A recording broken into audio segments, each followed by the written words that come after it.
ప్రపంచంలో ఎక్కడ జరగని ఒక గొప్ప ఉద్యమం ఉమ్మడి వికలాంగుల ఉద్యమం జరిగింది. ఆ ఉద్యమం భారతదేశంలో ఏ రాష్ట్రంలో జరగలేని ఉద్యమం. కూడా ఆ సదుపాయాలు హక్కులు లేని మాట ఇప్పటికీ వాస్తవం.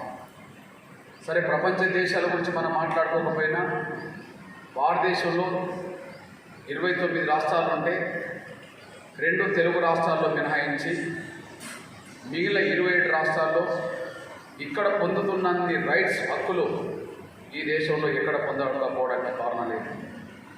దానికి కారణం ఒకటే, భారతదేశంలో ఇతర రాష్ట్రాల్లో ఎక్కడ వికలాంగులు సంఘటితపడే ఒక ఉద్యమాన్ని ముందుకు నడిపించుకోలేకపోయారు. ఇక్కడ ఎంఆర్పిఎస్ తోడ్పాటుతో, విహెచ్పిఎస్ ఏర్పాటుతో వికలాంగుల సమాజం ఒక సొంత అస్తిత్వ ఉద్యమంగా, సొంత ఆత్మగౌరవ ఉద్యమంగా, తమకు ఎక్కడ హక్కులు కోల్పోతే అక్కడ నిలబెట్టుకునే ఉద్యమంగా దేశంలో ఇక్కడ మాత్రం ఎక్కింది. కాబట్టినే ఆ ఫలితాలు గౌరవం ఇక్కడే కలుగుతున్నాయి. మరి ఆ పరిస్థితి ఎట్లా నెట్టబడ్డది? ఎంఆర్పిఎస్ ఏర్పడడానికి కారణాలు ఏందో ఎంఆర్పిఎస్ కార్యకర్తలకు తెలుసు. కానీ విహెచ్పిఎస్ ఏర్పడడానికి కారణాలు ఏంటి, ఏ సందర్భంలో ఏర్పడ్డదనే విషయం కూడా మీరు అర్థం చేసుకోవాలి. 2007లో విశాఖపట్నంలో ఒక పబ్లిక్ మీటింగ్లో నేను ఉన్నప్పుడు, 2007లో జూలై మాసంలో ఒక పబ్లిక్ మీటింగ్లో నేను అక్కడ ఉన్నప్పుడు వికలాంగుల సోదరుడైన రమేష్ అనే ఒక తమ్ముడు ఒక 10 మంది వికలాంగులు నా దగ్గర తీసుకొచ్చారు. అప్పుడు అది రాత్రి 9-10 గంటల మధ్యలో వచ్చారు. అప్పుడే మీటింగ్ కొనసాగుతున్నది. వాళ్ళు వచ్చి చిన్న వినతి పత్రం ఇచ్చే క్రమంలో ఒక మాట చెప్పారు. అన్న, ఈ వినతి పత్రం మేము ఇస్తున్నాం, దయచేసి వేదిక మీద నేను చదువుకొని మా బాధలు కష్టాల గురించి కొంత మీరు ఆలోచించండి అని. అప్పుడు నేను అన్నా, మీ బాధలు కష్టాలు ఏదో ఒక వినతి పత్రంలో చదువుతూనే అర్థమవుతాయి, నాకు సంతోషమే. ఇంకా మీరు అదనంగా కూడా ఇంకేదైనా నాతో మాట్లాడాలనుకున్నా చెప్పుకోదలుచుకున్నా నేను మీకు టైం ఇస్తాను. ఈ మీటింగ్ తర్వాత ఇక్కడ మీరున్నా నేను ఇస్తాను, లేదా మీ దగ్గర రమ్మన్నా నేను వస్తానని చెప్పడం జరిగింది. అప్పుడు అన్న, మా దగ్గరకు వచ్చే చాలా సంతోషం, మా బాధలు మా కష్టాలు మేము ఉండే పరిస్థితి మీరు చూడడానికి అవకాశం ఉంటుంది కదా అని చెప్పడం జరిగింది. సరే వస్తానని చెప్పడం జరిగింది. దాదాపు 1 గంట దాకా మీటింగ్ జరిగింది రాత్రి. సరిగ్గా 1:30 వరకు భోజనాలు ఇట్లా చేసుకొని అర్ధగంట ప్రయాణంలో వాళ్ళ హాస్టల్ చేరారు. పిల్లలందరూ డిగ్రీ పీజీకి సంబంధించిన చదువుకుంటున్న వికలాంగుల పిల్లలు. అక్కడికి వెళ్ళేటప్పటికీ ఇందిరా సదనం అని ఒక హాస్టల్లో ఉన్నారు. అది ఎప్పుడో 70, 80, 100 సంవత్సరాల క్రితం కట్టిన బంగ్లా శిథిలావస్థలో ఉన్నది. అక్కడికి వెళ్ళి చూస్తే ఎలాంటి సదుపాయాలు లేని ఒక హాస్టల్ అది. నేను అక్కడికి వెళ్ళేటప్పటికీ వాళ్ళందరూ ఎదురు చూస్తూ మేల్కొని ఉన్నారు. ఆ గదుల నుంచి ఒక్కొక్కరు వస్తున్నప్పుడు బాధ అనిపించింది. ఒకరోమో పాకుతూ వస్తుంటే, ఒకరోమో గోడలు పట్టుకొని అటు పట్టుకొని వస్తుంటే, ఒకరోమో నడవలేని పరిస్థితిలో ఇబ్బంది పడుతూ వస్తుంటే, ఆ రాత్రి 2, 3, 4 మధ్యల రాత్రి వాళ్ళని చూసి నాకు బాధ అనిపించింది.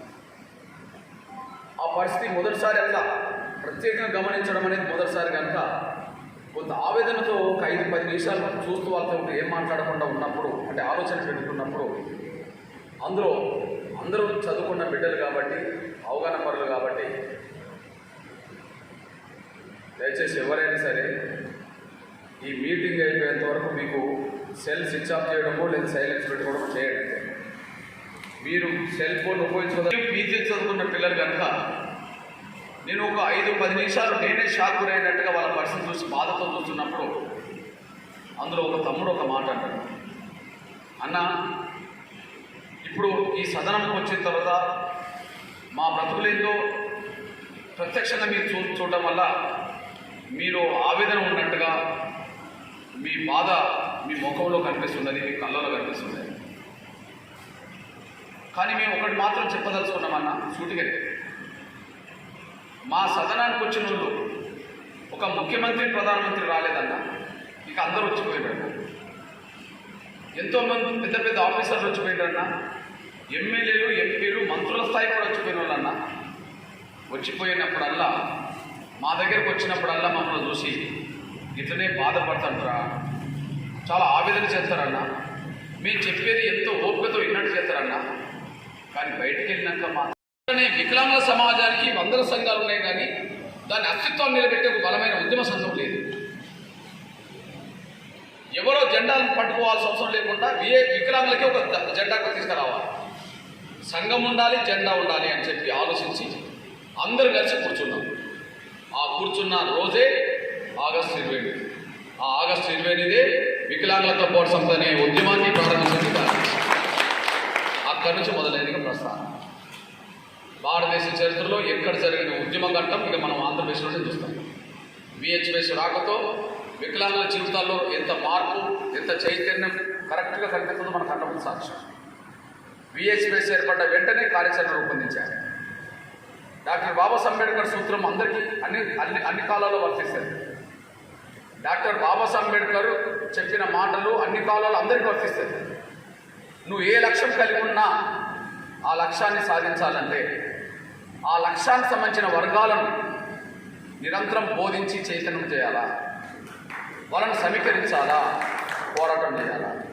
అంటే బోధించు, సమీకరించు, పోరాడు అని చెప్పి ఆయన చెప్పేశారు. మరి అట్లాంటప్పుడు ఒక 1500 రూపాయల పెన్షన్ అనే టార్గెట్ పెట్టుకొని మిగిలిన ఒక 30-35 డిమాండ్లు అందరూ చేకూర్చి దాన్ని సాధించాలంటే ముందు బోధించాల్సిందే కదా, వికలాంగుల సమాజాన్ని మేల్కొల్పాల్సిందే కదా, మేల్కొల్పడం ద్వారా సమీకరించాల్సిందే కదా, సమీకరించడం ద్వారా పోరాటానికి సిద్ధం చేయాల్సిందే కదా అని చెప్పి సెప్టెంబర్ మొత్తం, అక్టోబర్ మొత్తం, నవంబర్ 25 మొత్తం, అంటే 2 నెలల 25 రోజులు ఒక్క రోజు కూడా గ్యాప్ లేకుండా ఉమ్మడి రాష్ట్రాన్ని సుడిగాల్లో చుట్టుకుంటాయి. విహెచ్ఎస్ ఎంఆర్పిఎస్ సంఘం ఆధ్వర్యంలో సెప్టెంబర్ నెల, అక్టోబర్ నెల, నవంబర్ 25 వరకు మొత్తం ఆంధ్రప్రదేశ్ సుడిగాల్లో చుట్టుముట్టారు. పెన్షన్ 1500 టార్గెట్, మిగతా డిమాండ్. చెలో కాలేజ్ చేశారు. ఆ చెలో కాలే నవంబర్ 26వ తారీఖున హైదరాబాద్.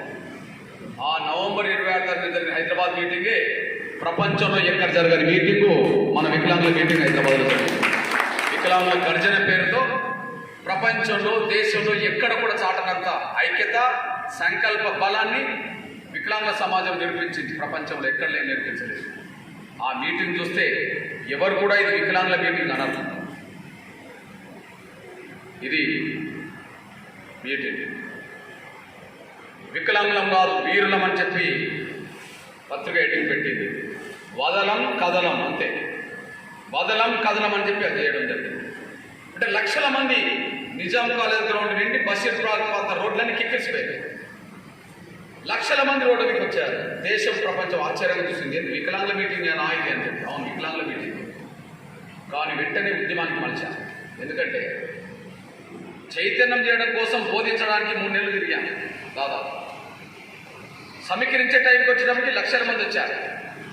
ఆ లక్షల మంది వచ్చినప్పుడు దాన్ని వెంటనే ఉద్యమంగా మలచకపోతే మళ్ళీ మన చెలో పిలుపునివ్వలేము. ఎందుకంటే సకలాంగులు ఎప్పుడు పిలిచినా రావడం లేదు, నా వికలాంగుల సమాజం రావడం లేదు. కొన్ని బాధలు, ఇబ్బందులు, కష్టాలు శారీరకంగా, మానసికంగా ఉంటాయి. మరి వాళ్ళు పదే తిప్పడం సరైనది కాదని చెప్పి ఆ క్షణాన్నే ఉద్యమంగా మలిచాను. అందువల్ల నిజాం కాలేజ్ గ్రౌండ్ నిండిన వెంటనే, రోడ్లన్నీ బ్లాక్ అయిన వెంటనే, సభ ముగిసిన వెంటనే మొత్తం పెన్షన్ పెంచేంత వరకు హైదరాబాద్ వదిలిపోయే ప్రసక్తి లేదని చెప్పి బషీర్బాగ్ ప్రాంతాన్ని మొత్తం దిగ్బంధం చేశాం. రాత్రి బషీర్బాగ్ ప్రాంతాన్ని మొత్తం దిగ్బంధం చేశాం. రాత్రి తెల్లారింది. ఒక 20 మంది టాప్ నాయకత్వం, బాబు జగజ్జీవన్ విగ్రహం సంబంధించిన ఆ స్టేజ్ మీద ఉన్నాం. పెట్రోల్ బ్యాటరీలు, కిరోసిన్ బ్యాటరీలు అన్ని రకాలుగా వచ్చేసింది. పెన్షన్ పెంచేంతవరకు కొంచెం కదలం. పోలీసు వాళ్ళు లాఠీ చార్జ్ చేసినా లేదా ఇంకోటి చేసినా కూడా అవసరం అంటే మేమేదైనా చేస్తామనే పద్ధతిలో ఆడ టెన్షన్ క్రియేట్ అయింది. తెల్లారి 9-10 గంటల లోపే ప్రతిపక్ష పార్టీలన్నీ అక్కడ పరిగెత్తుకొని వచ్చాయి.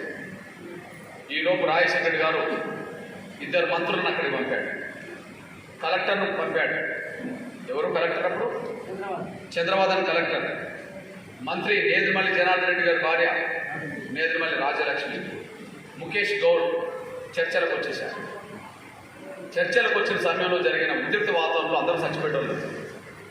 ఆ క్షణంలో అందరూ చచ్చిపోయేటోళ్ళు. ఎట్లా అంటే మా దగ్గరనేమో కిరోసిన్ బాటిల్ పెట్టుకున్నాం అందరు కలిసి. అంటే ఎవరు కింద లాఠీ చార్జ్ చేయొద్దని, చెల్లా చెదురు చేయొద్దని చెప్పి, పోలీసు వాళ్ళు దగ్గర రావద్దని చెప్పి పైన పెట్టుకున్నాం. ఈలోపు రాజశేఖర్ గారు చర్చలు పంపాడు. పైన చర్చలు జరుగుతున్నాయి, కానీ కింద పోలీసు వాళ్ళకు వికలాంగుల మధ్య తోపులాట జరుగుతుంది. పోలీసు వాళ్ళకు వికలాంగుల మధ్య తోపులాట జరుగుతుంది. ఆ తోపులాటలో వికలాంగుల పిల్లలందరూ కలిసి గొల్లున్న ఓ అని అన్నారు. ఈ వేదిక మీద ఉన్న నా వికలాంగుల సమాజంలో చూపు లేని తమ్ముడు గోపాల్ లాగానే పాపం చూపు లేని 4-5 తమ్ముడు కూడా ఉన్నారు. అందులో గోపాల్ రెడ్డి అనే ఒక తమ్ముడికి 2 కళ్ళు లేవు, చూడలేడు. అతను అనంతపూర్. కింద ఏం జరుగుతుందో స్పష్టంగా అర్థం కాలేదు కనుక పోలీసు వాళ్ళే పైకొస్తుండేమోనని చెప్పి వెంటనే ఆవేశంతో మొత్తం బాటిళ్ళన్నీ మొత్తం అందరి మీద పోసేశారు. మంత్రులు దర్శించు పూర్తిగా, నేను దర్శా, ఉన్నోళ్ళందరూ దర్శారు, కలెక్టర్ దర్శారు, అందరు దర్శారు. తడవడమే కాదు, ఆ బాటిల్ మొత్తం ఎదజల్లుతుంటే ఒక వర్షంలాగా కింద పడ్డది. కిందున్న వాళ్ళందరూ పరిగెత్తిపోయారు పోలీసు వాళ్ళతో పాటు వీళ్ళందరూ కలిసి. కానీ ఆ క్షణంలో ప్రతి ఒక్కరి దగ్గర అగ్గిపెట్టే బాటిల్ ఉన్నాయి, కానీ ఎవరు దాన్ని ముట్టించలేదు. ముట్టించి అందరూ ఒకేసారి అంటే అంత ప్రమాదకరమైన పరిస్థితులు కూడా ఎదుర్కొన్నారు. ఆ సమయంలో రాజశేఖర్ గారు దిగొచ్చి ముందు 500 పెన్షన్ ఇస్తానని ఒప్పుకున్నాడు. 200 నుంచి 500 దాకా వచ్చేసింది. అప్పటి వరకు అయిపోయింది. వెంటనే అఖిలపక్షం ఏర్పాటు చేసిండు, 500 అనౌన్స్ చేసేది. వెంటనే అఖిలపక్షం ఏర్పాటు చేసిండు, 500 అనౌన్స్ చేసిండు. హ్యాబిట్స్లో 5 అంతస్తుల మేడ మీద 100 మంది వికలాంగులతో ఆ దీక్ష జరిగింది. మళ్ళీ గవర్నమెంట్ దిగొచ్చి మన ప్రతినిధులు పంపించి, మల్లురావిని పంపించి మళ్ళీ ఒప్పందం కుదిరింది. అప్పటి నుంచి 500 పెన్షన్ అమలు జరగడం మొదలుపెట్టేసి 200 నుంచి 500 దాకా మొదటి టార్గెట్ పూర్తయింది.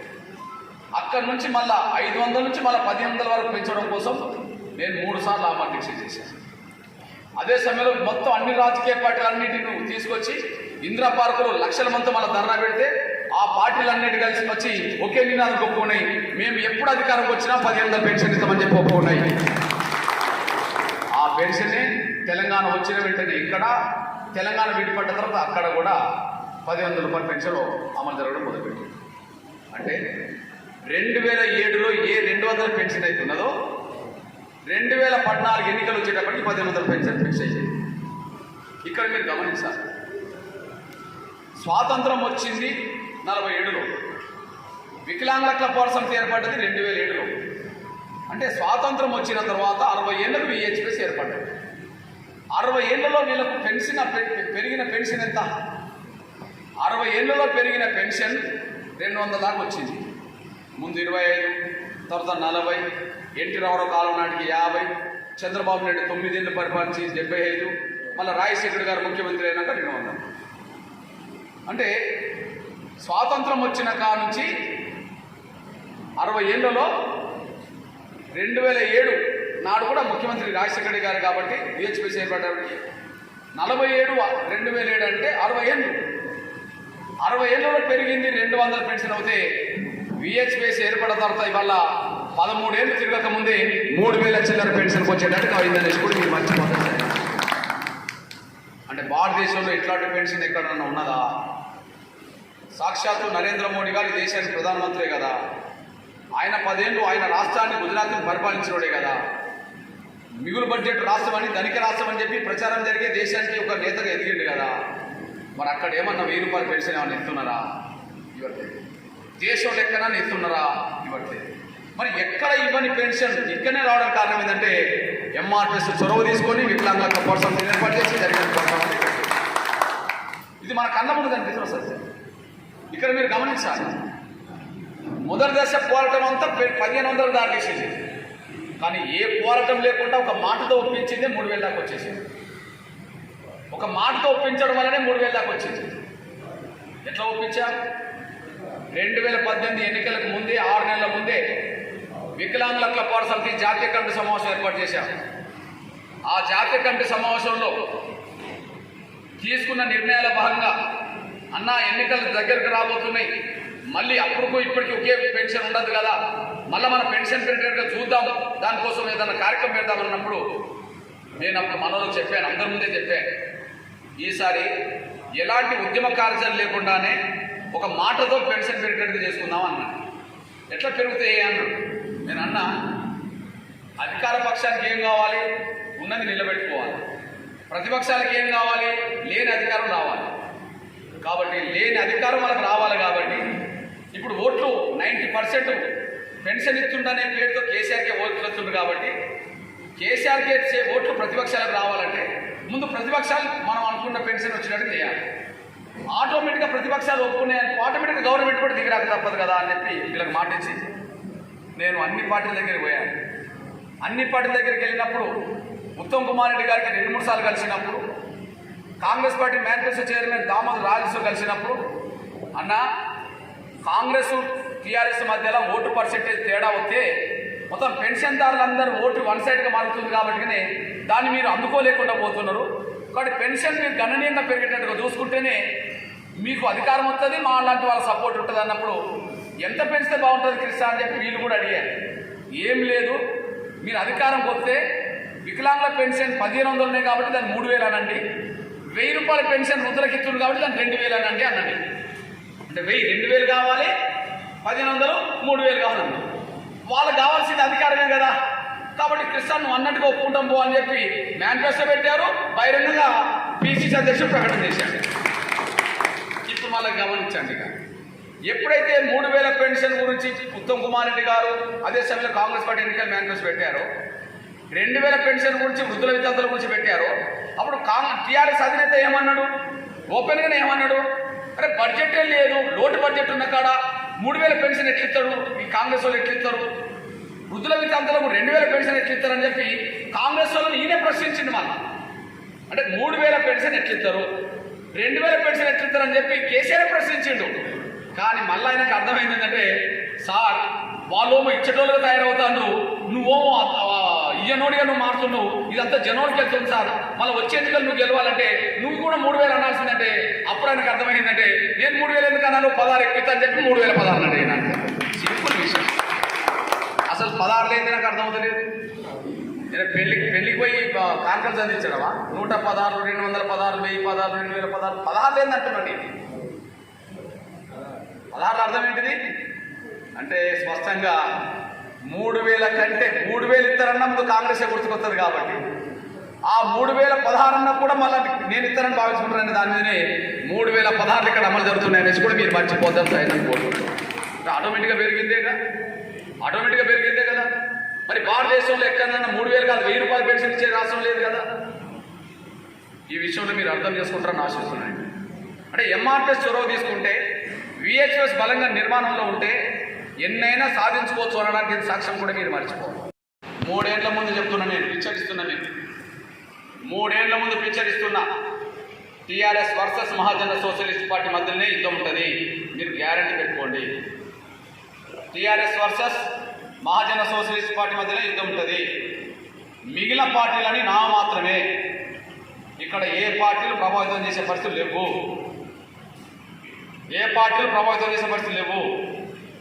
మీ అన్నగా ఒక సాక్ష్యం చెప్తున్నా, మీరు గ్రహించండి. నేను 26 ఏళ్ళుగా చూస్తున్నా తెలుగు నేల మీద. ఎంఆర్పిఎస్ ఏర్పడి 26 ఏళ్ళు.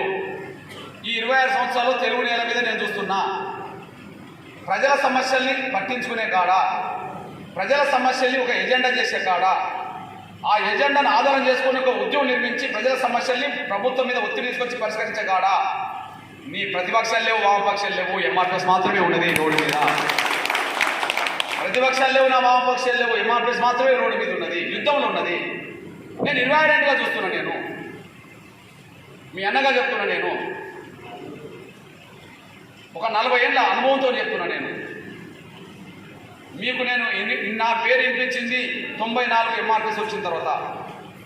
కానీ అంత 14 ఏళ్ల ముందు నుంచే ఈ సమాజం పట్ల ఎంతో కొంత నాకు అవగాహన ఉన్నది. నేను 10th ఇంటర్మీడియట్ జరుగుతున్న రోజుల్లోనే మా ఊర్లో ఉన్నత వర్గాల దౌర్జన్యాన్ని ఎదుర్కొనే పోరాటంలో, సావు బతుకుల మధ్య జరిగే యుద్ధంలో ఆనాడే మేము ప్రతిఘటించాల్సిన సమయం వచ్చినప్పుడు, మేము బతకాలంటే మమ్మల్ని చంపాలని చూస్తున్నప్పుడు ఎదుటి వాళ్ళను మేము కూడా ప్రతిఘటించకపోతే మేము బతకలేని పరిస్థితి వచ్చినప్పుడు ఆ రోజు ప్రతిఘటించే ఉద్యమంలో పాల్గొనడం వల్ల ఆనాడు మేము జైలు పాలైనాం, ఒక మనిషి చనిపోవడం వల్ల. అంటే 80వ దశాబ్దం అంటే ఇప్పుడు 2020లో ఉన్నాం. 40 ఏళ్ల క్రితం గురించి నేను మాట్లాడుతున్నాను. కష్టాలు, బాధలు, దెబ్బలు, సావు బతుకులు ఇవన్నీ జరిగినాయి. కానీ 26 ఏళ్ళ దండోర గురించే మీకు చెప్తున్నాను నేను. ఇక అంతకుముందు విప్లవోద్యమం బ్యాక్గ్రౌండ్, తుపాకులు, ఎన్కౌంటర్లు, బాధలు, కష్టాలు ఇవన్నీ పక్క పెడతాం. కానీ 26 ఏళ్ళ గురించే నేను మాట్లాడుతున్నాను. నేను ఈ తెలుగు నేల మీద ఎంఆర్ఎస్ సాధించిన విజయాలు ఏ ప్రతిపక్ష పార్టీ, ఏ వామపక్ష పార్టీ, ఏ జాతీయ బీజేపీ పార్టీ, ఏ జాతీయ కాంగ్రెస్ పార్టీ, ఏ ప్రాంతీయ పార్టీలు ఎంఆర్ఎస్తో ఢీకొనలేకుండా పోయింది. ప్రజా సమస్యలు ఎజెండా చేసే కాడ, ప్రజా సమస్యలు పరిష్కరించుకునే కాడ, అంశాలు వచ్చినప్పుడు ముందు వరుసలో నిలబడే కదా ఎంఆర్ఎస్ఏ అన్నింటిలో. ఎంఆర్ఎస్ లేకపోతే ఈ దేశంలో ఆరోగ్యశ్రీ పథకం ఎట్లా వస్తుంది? ఇక్కడ ఎంఆర్ఎస్ లేకపోతే ఆరోగ్యశ్రీ పథకం ఎట్లా వస్తుంది? నేను నిజంగా చెప్తున్నా, ఈ తెలంగాణ సమాజంలో 10% ఉన్నత వర్గాలు, 90% పేద వర్గాలు అన్ని కులాల్లో వేసుకుంటే, ఎస్సీ, ఎస్టీ, బీసీ, మైనారిటీతో పాటు అగ్ర కులాలు పేదలతో కలుపుకుంటే 90%. అగ్ర కులాలకు సంబంధించిన వాళ్ళు లేదా డబ్బులు ఉన్న వాళ్ళు 10% వేసుకుంటే 90%కి నిజమైన ప్రతినిధి ఎవరైనా ఉంటే ఇప్పటి వరకైతే ఎంఆర్ఎస్ఏ, రేపు మహాజన సోషలిస్ట్ పార్టీ. ఇది సాక్ష్యం. ఎందుకంటే ఎంఆర్ఎస్ చేసిన ఉద్యమ ఫలాలని ఆ 90% అందుతుంటాయి. ఆ 90%లో ఆరోగ్యశ్రీ కార్డు మీకు ఉన్నట్టే కదా. తెల్ల రేషన్ కార్డు ఉన్న వాళ్ళు 90% మంది అవుతే ఆ తెల్ల రేషన్ కార్డు ఉన్న వాళ్ళందరికీ ఆరోగ్యశ్రీ కార్డు ఉన్నట్టే కదా. మరి ఆరోగ్యశ్రీ అనే పథకం వచ్చింది ఎవరి వల్ల వచ్చింది? ఎంఆర్ఎస్ వల్లనే వచ్చింది కదా. 2004లో గుండె జబ్బుతో బాధపడుతున్న పేదల పిల్లల ఉద్యమం నడిపింది మనమే కదా. ఖమ్మం జిల్లా రెబ్బోవరంకు సంబంధించిన ఒక ముస్లిం బిడ్డ నసీమకు గుండె జబ్బు ఉంటే వాళ్ళ తల్లిదండ్రులు ఆ ఊరిలో నేను మీటింగ్ పెడుతున్నప్పుడు కలిసి చెప్పినప్పుడు 1,40,000 రూపాయలు ఆపరేషన్ ఖర్చు అవుతే ఆపరేషన్ ఖర్చు ఇప్పించడం కోసం నేను ఆ కుటుంబాన్ని రాజశేఖర్ గారి దగ్గర తీసుకెళ్తే ఆయన 25,000 కంటే మించి ఇవ్వనన్నప్పుడు మొత్తం ఆపరేషన్ ఖర్చు నువ్వే పెట్టుకోవాలని చెప్పి నేను ఆయనతో మాట్లాడుతున్నప్పుడు నా మాట వినకుండా ఆయన నా మీద గొడవ దిగినప్పుడు అంతిమంగా ఆ బిడ్డను ఇతర పిల్లలు కాపాడడం కోసం జరిగిన పోరాటమే గుండె జబ్బుల ఉద్యమంగా మారింది. సరిగ్గా ఇదే నెల ఆగస్టు 7 మేము ఎవరో జాలి చూపుల కోసం ఇక్కడికి పిలిపేలేదన్నా. మా బతుకులు చూసి ఏదో బాధపడి బొమ్మని చెప్పి మేము అడగడానికి మేము పిలిపేలేదన్నా. మా బతుకుల్లో కొంత మార్పు తీసుకొచ్చే ప్రయత్నం చేయడానికి పిలిపించామన్నా. మీలాంటి వాళ్ళు చాలామంది చూసిపోయినా అంటే మనసుకు తగిలేటట్టుగానే మాట్లాడే, చదువుకున్న బిడ్డలు చూసుకునే మాట్లాడే. ఓకే, వాళ్ళ ఆవేదనలో అర్థం ఉన్నది. వచ్చిపోయిన వాళ్ళందరూ పట్టించుకోలేదని రుజువు అవుతుంది. అట్లాంటప్పుడు మన బాధ్యత మనం గుర్తు చేసినట్టే కదా. అన్నప్పుడు సరే తమ్ముడు, మీ ఆవేదన అర్థం చేసుకుంటున్నా. ఓకే, మీరు ఏం చెప్పినా నేను వింటా. మీరు ఏమి చేయమన్నా మీ భవిష్యత్తు అనుగుణంగా నా ప్రయత్నం నేను చేస్తాను. ఇప్పుడు నేను చెప్పేది ఇంతే. మీ ఆచరణ ఏంటంటవా కాలం నిర్ణయిస్తుంది. ఎవరమైనా ఇప్పుడు చెప్పేది అంతే కదా. మీరు చెప్పేది వినాలి, చేస్తామని చెప్పాలి. ఇంతకుముందు చెప్పింది అదే కదా అందరూ. ఓకే, నేను కూడా అదే చేస్తాను. కానీ ఆచరణకు సంబంధించిన విషయం భవిష్యత్తు కాలం నిర్ణయిస్తుంది. వచ్చిన వాళ్ళలో ఒకరినా లేదా ప్రత్యేకంగా మీ గురించి ఆలోచిస్తానా, అది కాలం నిర్ణయిస్తే తమ్ముడు మీరు చెప్పండి అని. సరే, ఓపికతో వాళ్ళు 2 గంటల దాకా నాతో డిస్కస్ చేసి వాళ్ళు ఒక మాట అన్నారు. అన్న, మీ ముందు పెట్టాలంటే ఒక 20 డిమాండ్లు ఉన్నాయన్న. కానీ 100% ఉపయోగపడేది మాకు పెన్షన్ అన్న. 190% పేద వర్గాలకు, వికలాంగులకు ఉపయోగపడేది పెన్షన్ అన్న. ఆ పెన్షన్ పెరిగేటట్టుగా చూస్తే మా అందరికీ కొంత మేలు చేసినట్టు అవుతుందన్న. మిగతా డిమాండ్ ఉంటే అన్న, ఆ డిమాండ్ కూడా పెట్టండి. కానీ ప్రధాన ఏజెంట్కి మాత్రం మీరు పెన్షన్ గురించి ఆలోచించండి. అప్పుడు ఉన్న పెన్షన్ 200. వాళ్ళు అన్నది ఏంటిది అన్న, ఈ 200 స్థానంలో మాకు 1,500 దాకా పెరిగేటట్టు చూడండి అన్న. ఎందుకు మేము 1,500 అంటున్నామంటే మా కుటుంబానికి మేము భారం అవుతున్నామన్నా. మా కుటుంబంలో చిన్న చూపు, అవమానాలు, ఇబ్బందులు మేము ఎదుర్కొంటున్నామన్నా. ఏ మాట వచ్చినా కూడా మీరు మాకు భారం అయింది, మాకు ఎందుకు పుట్టిందని చెప్పి మాట్లాడే పద్ధతులు ఉంటుందన్న. ఎందుకు పుట్టామా, మాకు ఈ పరిస్థితి ఎందుకు వచ్చిందా అని చెప్పి మేము ఏడుస్తామన్నా. ఇందులో ఓడేది ఒకటే, మా కుటుంబానికి భారం కాకుండా ఉండాలంటే, మేము ఎవరి దగ్గర చేయి చాచకుండా ఉండాలంటే మాకు పెన్షన్ గణనీయంగా పెరిగితే చాలు. అప్పుడు మా కుటుంబానికి భారం కాకుండా పోతాం, మేము ఎవరి దగ్గరికి పోయి అడుకోకుండా పోతాం. ఇది మాకు కావాలన్నా అన్నా. సరే, ఎంత పెంచితే ఆ విధంగా మీరు బతకడానికి అవకాశం ఉంటుంది. మీ కుటుంబానికి భారం కావద్దు, బయట ఎవరిని అడగద్దు. ఎంత పెడితే బాగుంటుంది అన్నప్పుడు చదువుకున్న పిల్లలు కాబట్టి కొంచెం డిస్కస్ చేసి చేసి చేసి 500, 1000, 1500 దాకా వచ్చేసారు. అంటే మాకు ఒక 1500 రూపాయలు పెన్షన్ వచ్చేటట్టుగా మీరు ప్రయత్నం చేయండి అన్నారు. ఓకే, అప్పుడు మాట ఇచ్చారు. ఓకే, పెన్షన్ 200 కదా ఇప్పుడు ఉన్నది, మీరు కోరుతున్నది 1500 కదా, మీకు 1500 రూపాయలు పెన్షన్ సాధించేంత వరకు నేను వేరే పని పెట్టుకోకుండా మీకోసం నిలబడతానని చెప్పాను. మీ టార్గెట్ రీచ్ చేయడానికి నా ప్రయత్నం నేను చేస్తాను, మీరు కూడా నాకు అండగా ఉండండి అని చెప్పారు. సరిగ్గా అక్కడి నుంచి హైదరాబాద్కి వచ్చారు. హైదరాబాద్లో అప్పుడు వికలాంగుల కార్పొరేషన్ ఎండిగా అమృత ఎయిర్టైన్ ఉన్నాడు. ఆయన మాదిగా, అవునా గోపాల్? మాదిగా. ఆ విషయం తెలుసుకొని నేను ఆయన దగ్గరికి వెళ్ళాను. అన్న, భారతదేశంలో వికలాంగుల స్థితిగతులు ఏంటిది, వాళ్ళ గవర్నమెంట్ ఇస్తున్నది ఏంటిదన్నా, ఇక్కడ ఇస్తున్నది ఏంటి అని చెప్పి కొంత సమీక్షించాను. ఆ సమీక్షిస్తున్న క్రమంలోనే అక్కడ అది కార్పొరేషన్ కాబట్టి మనకు మొదటి జాతీయ అధ్యక్షుడు ఉండబడే నాగేశ్వరరావు, అదే సమయంలో ఇంకొక తమ్ముడు భీమరాజు, వీళ్ళిద్దరు అక్కడ పరిచయం అయితే, అన్న మీరెందుకు వచ్చిందన్న మా కార్పొరేషన్ కంటే, లేదు లేదు నేను విశాఖపట్నంలోకి మాట ఇచ్చాను, ఆ మాట నిలబెట్టుకునే దిశగా పరిస్థితుల మీద అధ్యయనం చేయడం కోసం నేను ఇక్కడ కార్పొరేషన్కి వచ్చాను, భవిష్యత్తులో దీని మీద ఒక ఉద్యోగం నిర్మిస్తామని చెప్పి నేను అనడం జరిగింది. అయితే మీరు కనుక ఉద్యోగం నిర్మిస్తారంటే మేము అన్ని సంఘాలు పక్క పెట్టుకొని మన సంఘం మీ దగ్గరికి అందుబాటులో ఉంటామని చెప్పడం జరిగింది. ఆ రకంగా అక్కడ పరిచయమైన తమ్ముడే నాగేశ్వరరావు, కొల్లి నాగేశ్వరరావు. ఆ నాగేశ్వరరావు అప్పుడు జాతీయ అధ్యక్షుడిగా అయ్యాడు. విహెచ్పిఎస్ అంటేనే ఎంఆర్పిఎస్ కనిపిస్తుంది కేసీఆర్, వికలాంగులు అంటేనే విహెచ్పిఎస్. విహెచ్పిఎస్ అంటే బ్యాక్గ్రౌండ్ ఎవరు కనిపిస్తారు? ఎంఆర్పిఎస్ కనిపిస్తారు. ఎంఆర్పిఎస్ పేరు వినడం అనేది ఈయనకి ఇష్టం లేదు. కాబట్టి ఏం చేయాలి, వికలాంగుల అనే శాఖను రద్దు చేయాలని చెప్పి వికలాంగుల సంక్షేమ శాఖను ఇప్పుడు లేకుండా చేశారు. అంటే వాళ్ళ అస్తిత్వాన్ని చంపినట్టేగా, వాళ్ళ ఆత్మగౌరవాన్ని చంపినట్టేగా. చాలామంది పెన్షన్ గురించి చాలా అనుకుంటారు 3016 అని చెప్పి.